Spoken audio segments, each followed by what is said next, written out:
প্রিয় দর্শক, আমাদের আসাম আগরতলা জাতীয় সড়কের অবস্থা দেখেন।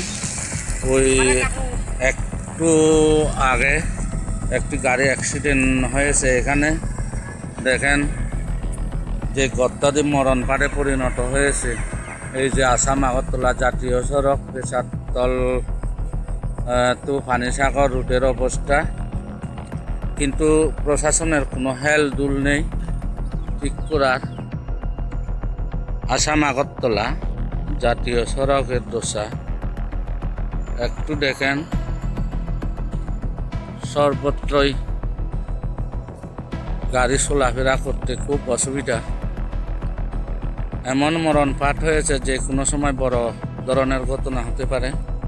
আপনারা লক্ষ্য করুন, এই যে NS আসাম আগরতলা জাতীয় সড়কের অবস্থা, কিন্তু ঠিক করার নামে কোনো হেলদুল নেই।